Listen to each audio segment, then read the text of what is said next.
ಓಜಸ್ವಿ ಗೌಡ ಮತ್ತು ಸಚಿನ್ ದೇಶಪಾಂಡೆ ಅನ್ನುವ ವಕೀಲರ ಹೆಸರಿನಲ್ಲಿ ಒಂದು ಪತ್ರ ಧರ್ಮಸ್ಥಳದಲ್ಲಿ 100 ಹೆಣಗಳನ್ನ ಹೂತು ಹಾಕಿದ್ದೇನೆ ಅಂತ ಹೇಳ್ತಾ ಇರುವಂತಹ ಒಬ್ಬ ವ್ಯಕ್ತಿ ಬಂದಿದ್ದಾನೆ. ಆತನನ್ನ ಹೆದರಿಸಿ ಬೆದರಿಸಿ ಹೆಣಗಳನ್ನ ಹೂಳಿಸಲಾಗಿದೆಯಂತೆ. ಆ ವ್ಯಕ್ತಿ ಈಗ ಪಶ್ಚಾತ್ತಾಪದಿಂದ ಅಥವಾ ಏನು ಗಿಲ್ಟಿ ಕಾನ್ಶಿಯಸ್ ಅಂತ ಹೇಳ್ತೀವಿ, ಅದರಿಂದ ತನ್ನ ಹೇಳಿಕೆಯನ್ನ ಕೊಡುವುದಕ್ಕೆ ಮುಂದೆ ಬಂದಿದ್ದಾನೆ ಅಂತ ಜೂನ್ 22ನೇ ತಾರೀಕು ಈ ಪತ್ರ ಬಂತು. ಜೂನ್ 27ನೇ ತಾರೀಕು ಅದೇ ಇಬ್ಬರು ವಕೀಲರು ದಕ್ಷಿಣ ಕನ್ನಡದ ಎಸ್ ಪಿ ಆಫೀಸಿಗೆ ಬರ್ತಾರೆ. ಒಬ್ಬ ವ್ಯಕ್ತಿ ಹೆಣಗಳನ್ನು ಹೂತ್ ಹಾಕಿರೋನು ಶರಣಾಗತಿಯಾಗೋದಕ್ಕೆ ತಯಾರಾಗಿದ್ದಾನೆ ಅಂತ ಸ್ಟೇಟ್ಮೆಂಟ್ ಕೊಡ್ತಾರೆ, ಹೇಳ್ತಾರೆ ಅಲ್ಲಿ ಬಂದು. ಬಟ್ ಎಸ್ ಪಿ ಇರೋದಿಲ್ಲ ಅವತ್ತು, ಔಟ್ ಆಫ್ ಸ್ಟೇಷನ್. ವಕೀಲರು ವಾಪಸ್ ಬರ್ತಾರೆ. ಜೂನ್ 3ನೇ ತಾರೀಕು ಕೊಲೆಯಾದ ಮಹಿಳೆಯರು ಮತ್ತು ಪುರುಷರು, ಇಬ್ರು ಅಲ್ಲ, ಮಹಿಳೆಯರು ಮತ್ತು ಪುರುಷರ ಶವಗಳನ್ನ ಹೂತ್ ಹಾಕಿದ್ದಾನೆ ಒಬ್ಬ ವ್ಯಕ್ತಿ. ಆತ ಧರ್ಮಸ್ಥಳ ಸಂಸ್ಥೆಯಲ್ಲಿ ಸ್ವಚ್ಛತಾ ಕಾರ್ಮಿಕನಾಗಿ ಕೆಲಸ ಮಾಡ್ತಾ ಇದ್ದಂಥವನು ಅಂತ ಹೇಳಿ ಕಂಪ್ಲೇಂಟ್ ಕೊಡ್ತಾರೆ. ಆತನ ಐಡಿ ಕಾರ್ಡ್ ಕೊಡ್ತಾರೆ. ಅವತ್ತು ಆ ವ್ಯಕ್ತಿ ಇರೋದಿಲ್ಲ. ಜುಲೈ 4ನೇ ತಾರೀಕು FIR ರಿಜಿಸ್ಟರ್ ಆಗುತ್ತೆ ಧರ್ಮಸ್ಥಳ ಪೊಲೀಸ್ ಸ್ಟೇಷನ್ ನಲ್ಲಿ. ಜುಲೈ 11ನೇ ತಾರೀಕು ಬೆಳ್ತಂಗಡಿ ಕೋರ್ಟ್ ಕರ್ಕೊಂಡು ಮ್ಯಾಜಿಸ್ಟ್ರೇಟ್ ಮುಂದೆ ಹೇಳಿಕೆಯನ್ನು ಕೊಡಿಸೋದಕ್ಕೆ 1 ಗಂಟೆ 20 ನಿಮಿಷ ಕೂಡಿಸಿಕೊಂಡು ಆತನ ಹೇಳಿಕೆಯನ್ನು ದಾಖಲಿಸಿದ್ದಾರೆ. ಆಯ್ತು, ನಿಮ್ಮ ಹೇಳಿಕೆ ಆಯ್ತು, ತಾವು ಹೊರಡಬಹುದು ಅಂತ. ನಮ್ಮ ಅಂದಾಜೇನಿತ್ತು, ಅವತ್ತು ಹೆಣಗಳನ್ನು ಹೂತಾಕೋದು ಕೂಡ ಅಪರಾಧದ ಭಾಗಿಯಾಗುತ್ತೆ, ಪೊಲೀಸರು ಕೂತ್ಕೊಂಡು ವಿಚಾರಣೆ ನಡೆಸ್ತಾರೆ, ಹಂಗೇನೋ ಇತ್ತು ನಮಗೆ. ಇಲ್ಲ, ಏನು ವಿಚಾರಣೆ ಆಗಲಿ, ನೀವು ಕರ್ಕೊಂಡು ಹೋಗ್ಬೋದು ಅಂತ ಕಳಿಸ್ಬಿಟ್ರು ಆ ವ್ಯಕ್ತಿಯನ್ನು. ಜುಲೈ 16ನೇ ತಾರೀಕು ಅದರಲ್ಲೊಂದು ಇಂಟ್ರೆಸ್ಟಿಂಗ್ ಬೆಳವಣಿಗೆ ಆಗುತ್ತೆ. ಜುಲೈ 16ನೇ ತಾರೀಕು ಈ ವ್ಯಕ್ತಿಯ ಬ್ರೇನ್ ಮ್ಯಾಪಿಂಗ್ ಮಾಡಬೇಕು, ನಾವು ಅವಕಾಶ ಕೊಡಿ ಅಂತ ಪೊಲೀಸರು ಮ್ಯಾಜಿಸ್ಟ್ರೇಟ್ ಮುಂದೆ ಅರ್ಜಿ ಸಲ್ಲಿಸಿಕೊಳ್ತಾರೆ. ಈ ವ್ಯಕ್ತಿಯ ಬ್ರೇನ್ ಮ್ಯಾಪಿಂಗ್ ಮಾಡಬೇಕು ಅಂತ. ಇಷ್ಟು ಏನೇನಾಗಿದೆ ಇಲ್ಲಿ ತನಕ ಅನ್ನೋದರ ಅಪ್ಡೇಟ್ ಆನ್ ರೆಕಾರ್ಡ್ ಏನೇನಾಗಿದೆ. ಈ ಅಪರಿಚಿತ ವ್ಯಕ್ತಿ 2.5 ಪುಟ ಇದೆ, ಅದನ್ನು ಹೈಲೈಟ್ಸ್ ಮಾಡಿದ್ದೀವಿ, ಯಾವುದೇ ಪಾಯಿಂಟ್ ಮಿಸ್ ಆಗದಂಗೆ ನೋಡ್ಕೊಂಡಿದ್ದೀವಿ. 1995ರಿಂದ 2014 ತನಕ ಧರ್ಮಸ್ಥಳದಲ್ಲಿ ನಾನು ಕಾರ್ಮಿಕನಾಗಿದ್ದೆ. ಅಪ್ರಾಪ್ತ ಹೆಣ್ಣು ಮಕ್ಕಳು ಮತ್ತು ಮಹಿಳೆಯರ ಹತ್ಯೆಗಳು ನಡೆದಿದ್ವು. ಮಹಿಳೆಯರ ಮೇಲೆ ಲೈಂಗಿಕ ಆಕ್ರಮಣ, ಹಿಂಸೆ ನಡೆದಿದ್ವು. ಪೊಲೀಸರಿಗೆ ತಿಳಿಸಿದರೆ ಕತ್ತರಿಸಿ ಹಾಕ್ತೇನೆ ಅಂತ ಪ್ರಭಾವಿಗಳ ಬೆದರಿಕೆ ಹಾಕಿ ಕೆಲಸದ ಅವಧಿಯಲ್ಲಿ ಧರ್ಮಸ್ಥಳದ ಹಲವೆಡೆ ಹೆಣಗಳನ್ನು ಹೂತಾಕಿದ್ದೇನೆ. ನನಗೆ ನಿರ್ದೇಶನ ಮಾಡಿದಂತೆ ಕೆಲ ಶವಗಳನ್ನು ಸುಟ್ಟು ಹಾಕಿದ್ದೇನೆ. 2014 ಡಿಸೆಂಬರ್ನಲ್ಲಿ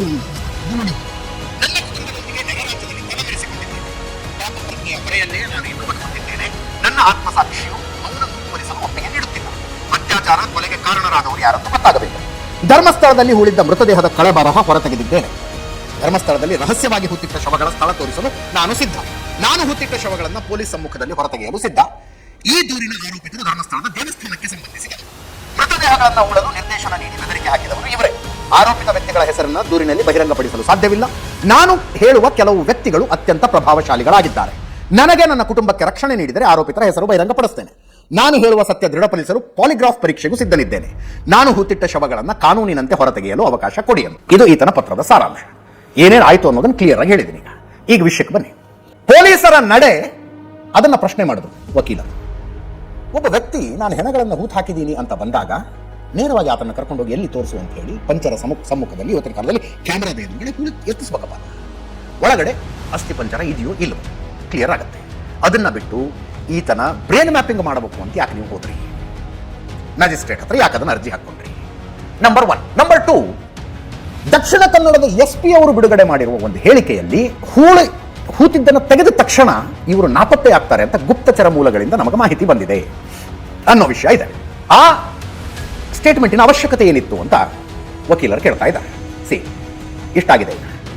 ಯಾರು ಒಪ್ಕೋತಾರೋ ಬಿಡ್ತಾರೋ, ಧರ್ಮಸ್ಥಳ ಅಂದ್ರೆ ಮಂಜುನಾಥ ಸ್ವಾಮಿ, ಅಣ್ಣಪ್ಪ ಸ್ವಾಮಿ ಅಂತ ಬರುತ್ತೆ. ದೊಡ್ಡ ಜನಸಮೂಹದ ಧಾರ್ಮಿಕ ನಂಬಿಕೆ ಒಂದಿದೆ. ಆ ಧಾರ್ಮಿಕ ನಂಬಿಕೆ ಏನಾಗುತ್ತೆ ಅಂತ ಯಾರು ತಲೆ ಕೆಡಿಸ್ಕೋಬೇಕು?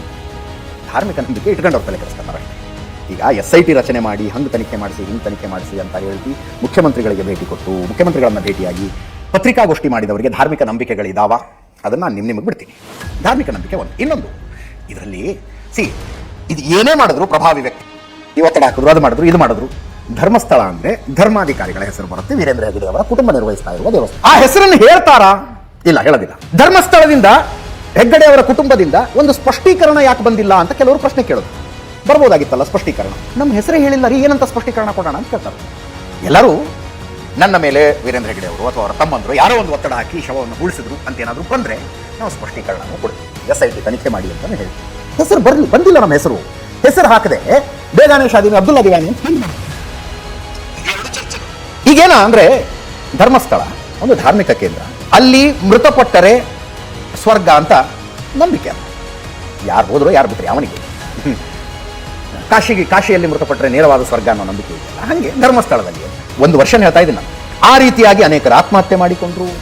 ಯಾವ ಕಾಲದಲ್ಲಿ ಅಂದ್ರೆ, ಯಾವಾಗ ಈಗ ಯಾವ್ದಾದ್ರು ಒಂದು ಬಾಡಿ ಸಿಕ್ಕಿದೆ ಅಂದ್ರೆ ಫೋಟೋ ತೆಗೆದು ವಾಟ್ಸಾಪಿಗೆ ಬಿಟ್ಟರೆ ನೋಡ್ತಾ ಇದ್ದಂತೆ ರಾಜ್ಯದ ತುಂಬ ಹರಡಬಹುದು ಅಂತ ಏನೂ ವ್ಯವಸ್ಥೆಗಳಿಲ್ಲದ ಕಾಲದಲ್ಲಿ ಆ ರೀತಿಯಾಗಿ ಆತ್ಮಹತ್ಯೆ ಮಾಡಿಕೊಂಡವರ ಶವಗಳನ್ನು ಹೂಳಲಾಗಿದೆ. ಈತ ಸ್ಯಾನಿಟೈಸೇಷನ್ ವರ್ಕರ್ ಆಗಿದ್ದ ಸಂದರ್ಭದಲ್ಲಿ ಅಪರಿಚಿತ ಶವಗಳನ್ನು ನೋಡೋದಕ್ಕೆ ಕೆಲಸಕ್ಕೆ ಅಂತ ಕರೀತಾರೆ. ಆ ರೀತಿಯಲ್ಲಿ ಈತನ ಸಹಾಯವನ್ನು ಪೊಲೀಸರು ತೆಗೆದುಕೊಂಡ್ರು.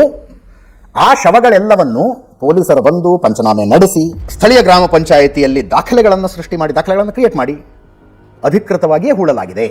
ಅವುಗಳನ್ನು ಈತ ತೆಗೆದು ತೋರಿಸ್ತಾನೀಗ ಅಂತ ತನಿಖೆ ಆಗಬೇಕು, ಎರಡನೇ ಮಾತಿಲ್ಲ. ಇನ್ನೊಂದು ಪ್ರಶ್ನೆ ಬಂತು. ಆ ರೀತಿಯಾಗಿ ಅಧಿಕೃತವಾಗಿ ಪೊಲೀಸ್ ದಾಖಲೆಗಳ ಸಮೇತ, ಪಂಚಾಯಿತಿ ದಾಖಲೆಗಳ ಸಮೇತ ಹೂಳುವುದಾಗಿದ್ದರೆ ಸ್ಮಶಾನದಲ್ಲಿ ಹೂಳಿರ್ತಾರೆ. ಈತ ಹೇಳ್ತಾ ಇರೋದು ಯಾವ್ಯಾವುದೋ ಕಾಡಿನಲ್ಲಿ ಯಾರ್ಯಾವುದೋ ಜಾಗದಲ್ಲಿ ಅಂತ. ಧರ್ಮಸ್ಥಳದಲ್ಲಿ 2 ವರ್ಷಗಳನ್ನು ಹೇಳ್ತಾ ಇದ್ದೀನಿ ನಾನು. ಈ ವಾದ ಅಷ್ಟೇ. ಶವಗಳನ್ನ ಅಧಿಕೃತವಾಗಿ ಹೂಳುವುದಾದರೆ ಸ್ಮಶಾನ ಅಥವಾ ಸ್ಮಶಾನ ತುಂಬಿದ್ದರೆ ಅಕ್ಕಪಕ್ಕದ ಜಾಗದಲ್ಲಿ ಹೂಳ್ತಾರೆ. ಎಲ್ಲೆಲ್ಲೋ ಕಾಡಲ್ಲಿ ಹೂಳೋದಕ್ಕೆ ಸಾಧ್ಯ ಅನ್ನುವ ಪ್ರಶ್ನೆ ಒಂದು ಕಡೆ ಆದರೆ, ಧರ್ಮಸ್ಥಳದಲ್ಲಿ ಸ್ಮಶಾನ ಅಂತಾಗಿದ್ದೆ 2005ರಲ್ಲಿ ಅಂತ ಇನ್ನೊಂದು ವಾದ ಇದೆ. I am yet to check the documents. 2005ರಲ್ಲೇ ಸ್ಮಶಾನ ಆಗಿದ್ದು. ಅದಕ್ಕಿಂತ ಮುಂಚೆ ಆಯಾ ಕುಟುಂಬದವರು ತಮ್ಮ ತಮ್ಮ ಜಾಗಗಳಲ್ಲಿ, ಯಾರಿಗೂ ಸ್ವಂತ ಜಾಗ ಇಲ್ಲ ಅನ್ನೋ ಸರ್ಕಾರಿ ಜಾಗದಲ್ಲಿ ಅಂತ್ಯ ಸಂಸ್ಕಾರ ಮಾಡಿಕೊಳ್ತಾ ಇದ್ರು. ಆದರೆ ಪಂಚಾಯಿತಿಯ ದಾಖಲೆಗಳಲ್ಲಿ ಎಲ್ಲಿ ಅಂತ್ಯ ಸಂಸ್ಕಾರ ಆಗಿದೆ ಅನ್ನೋದು ಸ್ಪಷ್ಟವಾಗಿದೆ, ಕ್ರಾಸ್ ಚೆಕ್ ಮಾಡಿಸಿ ಅನ್ನೋದು ಇನ್ನೊಂದು ವಾದ. ಇದು ನಡೀತಾ ಇದೆ ನೋಡಿ. ಎಲ್ಲ ವಕೀಲರನ್ನು ಕೇಳಿದ. ಈ ಅಷ್ಟೂ ಚರ್ಚೆಗಳ ಮಧ್ಯದಲ್ಲಿ ಒಂದು ಧಾರ್ಮಿಕ ಕೇಂದ್ರದ ಗೌರವ ಮತ್ತು ಆ ಕೇಂದ್ರವನ್ನು ನಡೆಸ್ತಾ ಇರೋ ಕುಟುಂಬದಿಂದ ಈ ಘಟನೆಗಳನ್ನ, ಏನು ಕೊಲೆಗಳು, ಅತ್ಯಾಚಾರಗಳು ಅಂತ ಹೇಳ್ತಾ ಇದ್ರಲ್ಲ, ಇವುಗಳನ್ನ ಆ ದೇವಸ್ಥಾನ ಮತ್ತು ದೇವಸ್ಥಾನವನ್ನು ನಡೆಸ್ತಾ ಇರುವವರಿಗೆ ಕನೆಕ್ಟ್ ಮಾಡೋದಕ್ಕೆ ನಿಮ್ಮ ಹತ್ರ ಏನಾರು ಇದೆಯಾ ಅಂದ್ರೆ ಆಸ್ ಆಫ್ ನೌ ಏನೂ ಇಲ್ಲ. ಆ ಪ್ರಶ್ನೆಗಳನ್ನು ಯಾಕೆ ಕೇಳಬೇಕಾಗಿ ಬಂತು ಅಂದ್ರೆ, ಸೌಜನ್ಯ ಕೇಸ್ನಿಂದ, ಸೌಜನ್ಯ ಅತ್ಯಾಚಾರ ಮತ್ತು ಕೊಲೆ ಪ್ರಕರಣ, ಸೌಜನ್ಯ ಪರ ಹೋರಾಟಗಾರರ ಗಲಾಟೆ. ಅವರು ನೇರವಾಗಿ 4 ಹೆಸರುಗಳನ್ನು ಆ ಯಾವ ಎಡವಟ್ಟು ಇಲ್ಲಿ ಆಗದೇ ಇರುವಂತೆ ಎಚ್ಚರಿಕೆ ವಹಿಸ್ತಾ ಇದ್ದಾರೆ. ನೆನ್ಪಿಟ್ರೆ, ಆ ಯಾವ ಎಡವಟ್ಟು ಇಲ್ಲಿ ಆಗದೇ ಇರುವಂತೆ ಎಚ್ಚರಿಕೆ ವಹಿಸಲಾಗ್ತಾ ಇದೆ. ನಾನು ಸತ್ಯದ ಪಕ್ಷಪಾತಿ. ಜನರಿಗೆ ಬೇಕಾಗಿರೋ ಸತ್ಯ, ಗೊತ್ತಾಗಬೇಕಾಗಿರೋದು ಸತ್ಯ, ಸತ್ಯದ ಆರಾಧಕ. ಸೌಜನ್ಯ ಕೇಸ್ನಲ್ಲಿ 4 ಹೆಸರುಗಳನ್ನು ಯಾವಾಗ ಹೇಳಿದ್ರಲ್ಲ, ಆವಾಗ ನಾನು ಅಲ್ಲಿಗೆ ಹೋಗಿದ್ದೆ. ಆ ಜಾಗಕ್ಕೆ ಏನೇನಾಯಿತು ಅಂತ ಒಂದು ತನಿಖಾ ವರದಿ ಮಾಡೋಣ. ನಾನು ಎಲ್ಲೋ ಹೇಳಿದೆ, ಥ್ರೆಡ್ ಬೇರ್ investigation I have done it. ಆ ಕಾನ್ಫಿಡೆನ್ಸ್ ಮೇಲೆ ಏನೇನಾಯಿತು ಅನ್ನೋದನ್ನು ಹೇಳ್ತಾ ಇದ್ದೆ. ಈ 4 ಜನ ಮಾಡಿದ್ದಾರೆ ಅಂತ ನಿಮಗೆ ಯಾಕೆ ಅನ್ನಿಸ್ತು? ಹೆಸರುಗಳನ್ನು ತಂದು ಸೌಜನ್ಯ ತಾಯಿ ಬಗ್ಗೆ. ಈ ಹೆಸರುಗಳು ನಿಮ್ಗೆ ಹೆಂಗೆ ಏನು ಗೊತ್ತಾಯಿತು ಅಂತಂದರೆ, ಅಣ್ಣಪ್ಪ ಸ್ವಾಮಿ ನನ್ನ ಬಾಯಲ್ಲಿ ಹೇಳಿಸೋದು ಆ ಹೆಸರುಗಳನ್ನು ಅವ್ರ ಬಾಯಲ್ಲಿ ಬಂತು. ಓಕೆ, ಅವ್ರು ಹೇಳಿದ್ರು, ಡೇ 1 ಇಂಪ್ರೆಷನ್ ಹೇಳ್ತೀನಿ. ಅವ್ರ ಜೊತೆಗೆ ಮಾತಾಡ್ತಾ ಇದ್ದಾಗ ಕೊಲೆ ಆಗಿತ್ತು, ಪ್ರಕರಣ ನಡೆದಿತ್ತು, ಎಲ್ಲ ಆಗಿತ್ತು ಅವಾಗ. ಅಷ್ಟೊತ್ತಿಗಾಗಲೇ ಸೌಜನ್ಯ ಕೊಲೆ ಆದಾಗ ಬಂದ ಆರೋಪ ಅಲ್ಲ, ಅದಾದಮೇಲೆ ಬಂದ ಆರೋಪ. ಅವ್ರು ಹೇಳಿದ್ರು, ಕೊಲೆಯಾದ ಮಾರನೇ ದಿವಸ ಪೊಲೀಸರು ನಮ್ಮ ಹತ್ರ ಬಂದು ಸೌಜನ್ಯದ ಅಂಡರ್ ಗಾರ್ಮೆಂಟ್ ಕೊಡಿ ಅಂತ ಕೇಳಿದ್ರು. ನಾನು ಇದೇನೋ ಮಾಡ್ತಿದ್ದಾರೆ ಇವರು ಅಂತ ಹೇಳಿ ಆ ಅಂಡರ್ ಗಾರ್ಮೆಂಟ್ ಮೇಲೆ ಒಂದು ಮಾರ್ಕ್ ಮಾಡಿ ಕೊಟ್ಟೆ. ನಾಳೆ ಕೋರ್ಟಿನಲ್ಲಿ ಅದನ್ನು ಗುರುತಿಸುತ್ತೇನೆ ಅಂತ ಸೌಜನ್ಯ ತಾಯಿ ಹೇಳಿದ್ರು. How I could come to conclusion ಅನ್ನೋದ್ರ ಬಗ್ಗೆ ಹೇಳ್ತಾ ಇದ್ದೀನಿ ನಿಮಗೆ. ನನಗೆ ಅಲ್ಲಿ ನಿಂತ್ಕೊಂಡಾಗಲೇ ಗೊತ್ತಾಯಿತು, ಸೌಜನ್ಯ ಕೊಲೆ ಪ್ರಕರಣದಲ್ಲಿ ಆರೋಪಿಯಾಗಿ ಜೈಲಿನಲ್ಲಿರುವವನನ್ನು ನಿರಪರಾಧಿ ಅಂತ ಬಿಡುಗಡೆ ಮಾಡಿಸೋದಕ್ಕೆ ಎಲ್ಲ ವ್ಯವಸ್ಥೆಗಳಾಗ್ಬಿಟ್ಟಿದ್ದಾವೆ ಅಂತ. ಕಾಮನ್ ಸೆನ್ಸಿನ ಯೋಚನೆ ಮಾಡಿ. ಕೊಲೆಯಾದ ಮಾರನೇ ದಿವಸ, ಆ ಕುಟುಂಬದಲ್ಲಿ ಮೊದಲನೇ ಸಲ ಇಂಥ ಘಟನೆ ಆಗಿದೆ. ಕೊಲೆಯಾದ ಮಾರನೇ ದಿವಸ ಮುಂದೊಂದು ದಿನ ಕೋರ್ಟಿನಲ್ಲಿ ಇದನ್ನು ಗುರುತಿಸಬೇಕಾಗುತ್ತೆ ಅಂತ ಕೊಲೆಯಾದ ಬಾಲಕಿಯ ತಾಯಿ ಆಕೆಯ ಅಂಡರ್ ಗಾರ್ಮೆಂಟ್ ಮೇಲೆ ನಾನು ಮಾರ್ಕ್ ಮಾಡಿಕೊಂಡು ಪೊಲೀಸರು ಕೊಡ್ತೀನಿ ಅಂತ ಯೋಚನೆ ಮಾಡ್ತಾರೆ ಅನ್ನೋದಾದರೆ, does it fit your common sense? ಅವತ್ತು ಹಂಗೆ ಯೋಚನೆ ಬಂತು. ಈ 4 ಜನರ ಹೆಸರು ತಗೊಂಡಿದ್ರಲ್ಲ, ಅವರ ಪೈಕಿ ಒಬ್ಬರು ವೀರೇಂದ್ರ ಹೆಗಡೆ ಅವರು ತಮ್ಮನ ಮಗ. ಆತನ ಹೆಸರು ತಗೊಂಡು ಇವನೇ ರೇಪ್ ಆ್ಯಂಡ್ ಮರ್ಡರ್ ಮಾಡಿದ್ದು ಅಂತ ಸೌಜನ್ಯ ಹೋರಾಟಗಾರರ ಆರೋಪ ಮಾಡಿದ್ರು. ಆ ಮುಂಚೂಣಿ ಹೋರಾಟಗಾರರ ಪೈಕಿ ಒಬ್ಬರ ಹತ್ರ ಹೋದೆ ನಾನು. ಅಷ್ಟೊತ್ತಿಗಾಗಲೇ ಆ ವ್ಯಕ್ತಿ ಭಾರತದಲ್ಲೇ ಇರಲಿಲ್ಲ, ಅಮೆರಿಕದಲ್ಲಿ ಇದ್ದದ್ದು ಅನ್ನೋದಕ್ಕೆ ದಾಖಲೆಗಳು ಸಿಕ್ಕಿತ್ತು. ನಾನು ಕೇಳಿದೆ, ಅಮೆರಿಕದಲ್ಲಿ ಇದ್ರಲ್ರಿ ಇವರು ಅಂತ. ಆ ವ್ಯಕ್ತಿ ನನ್ನನ್ನು ಸೈಡಿಗೆ ಕರ್ಕೊಂಡೋಗಿ ಹೇಳಿದ್ದು, ಸರ್ ನೀವು ಮಂಗಳೂರು ಏರ್ಪೋರ್ಟ್ ಬೇಕಿದ್ರೆ ಚೆಕ್ ಮಾಡಿ, ಮಧ್ಯರಾತ್ರಿ ಒಂದು ಚಾರ್ಟರ್ಡ್ ಫ್ಲೈಟ್ ಬಂದಿದೆ, ಅಮೆರಿಕದಿಂದ ಮಧ್ಯರಾತ್ರಿ ಬಂದಿರೋದು ಅಂತ. ನಾನು ಅಮೆರಿಕದಿಂದ ಎಲ್ಲೂ ದಾಖಲೆಗಳನ್ನು ಬಿಡದಂತೆ ಒಂದು ಚಾರ್ಟರ್ಡ್ ಫ್ಲೈಟ್ ಬಂದು ಮಂಗಳೂರಿಗೆ ಇಳಿಯೋದು, ಬಂದು ಸೌಜನ್ಯ ರೇಪ್ ಮಾಡಿ ಮರ್ಡರ್ ಮಾಡಿ ವಾಪಸ್ ಮತ್ತೆ ಫ್ಲೈಟ್ ಹತ್ಕೊಂಡು ಅಮೆರಿಕಕ್ಕೆ ಹೋಗ್ಬಿಡೋದು. ಡಸ್ ಇಟ್ ಫಿಟ್ ಆಗುತ್ತಾ ಇದು? ಈ ಆಲೋಚನೆಯನ್ನು ಮಾಡಿದೆ. ಅಲ್ಲಿ ತನಕ ಸೌಜನ್ಯ ಪ್ರಕರಣದಲ್ಲಿ ಯಾರ್ಯಾರು ಏನೇನು ತನಿಖೆ ಮಾಡಿದ್ರಲ್ಲ, ತನಿಖೆ ಮಾಡಿದವು, ಇನ್ಕ್ಲೂಡಿಂಗ್ ಆರೋಪಿಯಾಗಿ ಬಂಧಿತನಾಗಿ ಜೈಲಿನಲ್ಲಿದ್ದವನನ್ನು ಜೈಲಿಗೆ ಹೋಗಿ ಮಾತಾಡಿಸ್ತೇನೆ ನಾನು, to get a sense what it is ಅಂತ. ಬಂಧಿತನಾದ ನಂತರ ಮೊದಲನೇ ಸಲ ಫಾರೆನ್ಸಿಕ್ ಮೆಡಿಸಿನ್ನ ಎಕ್ಸ್ಪರ್ಟ್ಗಳು ಚೆಕ್ ಇನ್ ಮಾಡಿದ್ರಲ್ಲ, ಆ ಎಕ್ಸ್ಪರ್ಟ್ಗಳನ್ನು ಮಾತಾಡಿಸಿದೆ. ಎಲ್ಲವೂ ಈ ಪ್ರಕರಣದಲ್ಲಿ ಆರಂಭಿಕ ಹಂತದಲ್ಲೇ ಪೊಲೀಸರ ಕೇಸನ್ನು ಹದಿಗೆಡಿಸಿ ಹಾಳು ಮಾಡಿಬಿಟ್ಟಿದ್ರು ಕೇಸನ್ನು. ಪೋಸ್ಟ್ ಮಾರ್ಟಮ್ನಿಂದ ಹಿಡಿದು ಸೀನ್ ಆಫ್ ಅಫೆನ್ಸ್ನ ಮಹಜರ್ ತನಕ ಎಲ್ಲದರಲ್ಲೂ ಇಷ್ಟೆಲ್ಲ ಆಯಿತು. ಅವಾಗ ನನಗೊಂದು ಕನ್ಕ್ಲೂಷನ್ಗೆ ಬಂದಿತ್ತು. ಎಲ್ಲ ಸೇರಿಕೊಂಡು ವಿಕ್ಟಿಮ್ ಮನೆಯವರೇ, ಅಂದರೆ ಸೌಜನ್ಯ ಇಸ್ ಅ ವಿಕ್ಟಿಮ್, ಬಲಿಪಶು ಕುಟುಂಬದವರೇ ಆರೋಪಿಯನ್ನು ನಿರಪರಾಧಿ ಅಂತ ಬಿಡುಗಡೆ ಮಾಡಿಸಬೇಕು ಅನ್ನುವ ನಿರ್ಧಾರ ಮಾಡಿಬಿಟ್ರೆ ಪ್ರಕರಣಗಳು ಎಲ್ಲಿಗೆ ಹೋಗುತ್ತೆ? ಅದು ಆಗಿತ್ತು.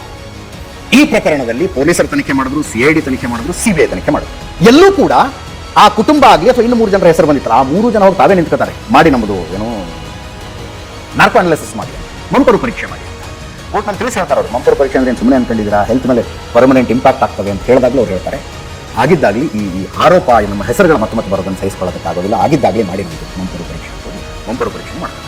ಅಷ್ಟೆಲ್ಲ ಆದರೂ ಕೂಡ ಅಂತಿಮ ಕನ್ಕ್ಲೂಷನ್ಗೆ ಬರೋದಕ್ಕಾಗಲಿಲ್ಲ. ಚಳುವಳಿಗಳು ತುಂಬ ನಡೆದು ಧರ್ಮಸ್ಥಳದ ಮೇಲಿನ ಶ್ರದ್ಧೆಗೆ, ಆಸ್ಥೆಗೆ, it has hit a dead end. ಈಗ ಇದೊಂದು ಪ್ರಕರಣ ಬಂದಿದೆ. ನಾನು ಒಂದಕ್ಕೊಂದು ಕಂಪೇರ್ ಮಾಡ್ತಿಲ್ಲ. ಈ ಪ್ರಕರಣ ಬಂದಿದೆ. ಪೊಲೀಸರು ಇಷ್ಟೊತ್ತಿಗಾಗಲೇ ಆ ವ್ಯಕ್ತಿಯನ್ನ ಕರ್ಕೊಂಡೋಗಿ ಎಕ್ಸ್ಯೂಮ್ ಮಾಡಿಸಬೇಕಾಗಿತ್ತು. ಅಲ್ಲಿ ಅಸ್ಥಿಪಂಜರ ಸಿಕ್ತಾ ಹೋಗ್ಬಿಡ್ತಾವೆ, ದಟ್ ಇಸ್ ಸೆಕೆಂಡ್ರಿ. ಅಸ್ಥಿಪಂಜರ ಸಿಕ್ಕರೆ ನೇರವಾಗಿ ಯಾರಿಗೆ ಕನೆಕ್ಟ್ ಮಾಡಲಾಗುತ್ತೆ? ಧರ್ಮಸ್ಥಳದ ದೇವಸ್ಥಾನಕ್ಕೆ, ಆ ಕುಟುಂಬಕ್ಕೆ. ಆ ಚಿಂತೆ ಪೊಲೀಸರಿಗೆ ಇರಬೇಕಾಗಿಲ್ಲ. ಪೊಲೀಸರು ತಮ್ಮ ಡ್ಯೂಟಿ ಮಾಡಿರುತ್ತೆ. ಆ ಚಿಂತೆ ಸಮಾಜದಲ್ಲಿ ಚರ್ಚೆ ಆಗುತ್ತೆ. ಈ ಸಮಾಜದಲ್ಲಿ ಏನು ಚರ್ಚೆ ಆಗುತ್ತೆ ಅಂತ ಪೊಲೀಸರು ತಲೆ ಕೆಡಿಸ್ಕೊಂಡು, ಇದರಲ್ಲಿ ಪೊಲೀಸರು ತಲೆ ಕೆಡಿಸ್ಕೊಂಡಂಗೆ ಕಾಣಿಸ್ತಾ ಇದೆ. ಅದೇ ಕಾರಣಕ್ಕೆ ಆ ಸ್ಟೇಟ್ಮೆಂಟ್ ಬಂತು. ಇವರು ನಾಪತ್ತೆ ಆಗಿಬಿಡ್ತಾರೆ ಅಂತ ಗುಪ್ತಚರ ಮಾಹಿತಿ ಇದೆ ಅಂತ ಸ್ಟೇಟ್ಮೆಂಟ್ ಯಾಕೆ ಬಂತು ಅಂದ್ರೆ ಆ ಕಾರಣಕ್ಕೆ. ಅಂದ್ರೆ ಇವರು ಬಾಡಿ ತೆಗಿತಾರೆ, ಅಸ್ಥಿಪಂಜರ ಸಿಕ್ತು, ಆ ಅಸ್ಥಿಪಂಜರ ಪೊಲೀಸರ ಮಹಜರ್ನಲ್ಲಿ ದಫನ್ ಮಾಡಿದ್ದ, ಈ ಇಲ್ಲೇನು ಶವವನ್ನು ಹೂಳಲಾಗಿತ್ತ, ಇದರ ಡಾಕ್ಯುಮೆಂಟು ಗ್ರಾಮ ಪಂಚಾಯತ್ ಇದೆಯಾ ಇಲ್ವಾ ಅಂತ ಚೆಕ್ ಮಾಡೋದಕ್ಕಿಂತ ಮುಂಚೆ ಅವ್ರು ಹೋಗ್ಬಿಡ್ತಾರೆ. ಜನ ಮಾತಾಡ್ಕೊತಾರೆ, ಇಲ್ಲೊಂದು ರೇಪ್ ಮಾಡಿ ಹೋಗ್ತಿದ್ದಾರೆ ನೋಡಿ ಅಂತ ಜನ ಮಾತಾಡ್ಕೊತಾರೆ ಅನ್ನುವ ಕಾಳಜಿ ಇದ್ದಂಗಿದೆ. ಪೊಲೀಸರಿಗೆ ಇರಬೇಕಾಗಿಲ್ಲ, that's none of their business. ಜನ ಮಾತಾಡ್ಕೊತಾರೆ. ಫಾರ್ ಎಕ್ಸಾಂಪಲ್, ಸೌಜನ್ಯ ಪ್ರಕರಣದಲ್ಲೇ ಇತ್ತೀಚೆಗೆ ಮತ್ತೊಂದು ಸಲ ಜೋರಾಗಿ ಚರ್ಚೆ ಆಯ್ತದ. ಒಂದು ವಿಡಿಯೋ ಬಂದ ಕಾರಣಕ್ಕಾಗಿ ಆ ವಿಡಿಯೋದಲ್ಲಿ ಒಂದು ಮಾತು ಬರುತ್ತೆ. ಸೌಜನ್ಯ ಕೊಲೆಯಾದ ನಂತರ ಇನ್ನಿಬ್ರು ಮಾವುತರ ಕುಟುಂಬದವರು ಇಬ್ಬರು ಕೊಲೆ ಆಗ್ತಾರೆ. ಸೌಜನ್ಯ ಕೊಲೆಯ ಆರೋಪಿಯನ್ನೇ ಆತನೂ ಈ ಕೊಲೆ ಮಾಡಿದಾನೆ ಅಂತ ಪೊಲೀಸರು ಫಿಕ್ಸ್ ಮಾಡ್ಬಿಟ್ರು ಅಂತ ಒಂದು ಸೆಂಟೆನ್ಸ್ ಬರ್ತದೆ. ಆ ಸೆಂಟೆನ್ಸ್ ಆದ್ಮೇಲೆ ಡಬಲ್ ಮರ್ಡರ್ ಕೇಸ್ನಲ್ಲಿ ಪೊಲೀಸರು ಸಿ ರಿಪೋರ್ಟ್ ಸಲ್ಲಿಸಿಬಿಟ್ರು ಅಂತ ಇನ್ನೊಂದು ಸೆಂಟೆನ್ಸ್ ಬರುತ್ತೆ. ಜನರಿಗೂ ಎಂಥ ಘೋರ ಅನ್ಯಾಯಪ್ಪ ಅಂತ ಅನ್ಸುತ್ತೆ ನೋಡಿದ್ರೆ, ಕೇಳ್ಬೋದು. ಆದರೆ ಆರೋಪಿ ಸಿಕ್ಕಿರುವ ಪ್ರಕರಣದಲ್ಲಿ ಸಿ ರಿಪೋರ್ಟ್ ಹಾಕಿದ್ರೆ ಮೆಟ್ಟಲು ಹೊಡಿತಾರೆ. ಈ ಯೋಚನೆ ಪೊಲೀಸರಿಗೆ ಬರುತ್ತೆ, ವಕೀಲರಿಗೆ ಬರುತ್ತೆ, ಅಥವಾ ನಮ್ಮಂಥ ಕ್ರೈಮ್ ರಿಪೋರ್ಟರ್ಸಿಗೆ ಬರುತ್ತೆ. ಜನರಿಗೇನು ವಿಡಿಯೋ ನೋಡಿದಾಗ ಅಯ್ಯಯ್ಯೋ ಎಂಥ ಘೋರ ಅನ್ಯಾಯ, ಜಸ್ಟಿಸ್ ಫಾರ್ ಸೌಜನ್ಯ ಹ್ಯಾಶ್ಟ್ಯಾಗ್ ಅಂದ್ಬಿಡ್ತಾರೆ. Justice for Sowjanya hashtag. ಈ ಪ್ರಕರಣದಲ್ಲಿ ನಾನು ನನ್ನೆಲ್ಲಾ ಕುತೂಹಲವನ್ನು ಓಪನ್ ಮಾಡಿ ಇಟ್ಕೊಂಡಿದ್ದೇನೆ. ಪೊಲೀಸರು ತಮ್ಮ ವ್ಯಾಪ್ತಿ ಮೀರಿ ನಿರ್ಧಾರಗಳನ್ನು ಕೈಗೊಳ್ತಾ ಇದ್ದಾರೆ. ಆತನನ್ನು ಕರ್ಕೊಂಡೋಗಿ ಎಲ್ಲಿದೆಯಪ್ಪ ತೋರಿಸು ಅಂತ ಹೇಳಿ ಪಂಚರ ಸಮ್ಮುಖದಲ್ಲಿ ನಿಯಮಗಳ ಅನುಸಾರ ಬಾಡಿ ಎಕ್ಸ್ಯೂಮ್ ಮಾಡಬೇಕು. ಅವನ್ನ DNA ಟೆಸ್ಟ್ ಕಳಿಸ್ಬೇಕು, ದಾಖಲೆಗಳನ್ನು ನೋಡ್ಬೇಕು. ಇದು ಪೊಲೀಸರೇ ಉಳಿಸಿದ್ದ, ಗ್ರಾಮ ಪಂಚಾಯತಿಲಿ ಇದರ ದಾಖಲೆ ಇದೆಯಾ ನೋಡ್ಬೇಕು. ಆ ದಾಖಲೆಗಳು ಎಲ್ಲಾದರೂ ನಾಪತ್ತೆ ಆದವರ ಪ್ರಕರಣಕ್ಕೆ ಇದು ಮ್ಯಾಚ್ ಆಗುತ್ತಾ ಅಸ್ಥಿಪಂಜರ ಹುಡುಕ್ಬೇಕು. ಅಷ್ಟೆಲ್ಲ ಆಗುವ ಮಧ್ಯದಲ್ಲಿ ಧರ್ಮಸ್ಥಳದ ಗೌರವ, ಧಾರ್ಮಿಕ ನಂಬಿಕೆಗಳು ಏನೋ ಆಗಿ ಹೋಗ್ತವೆ. ಅದನ್ನು ಪೊಲೀಸರು ತಲೆ ಕೆಡಿಸ್ಕೊಳ್ಬೇಕಾಗಿಲ್ಲ.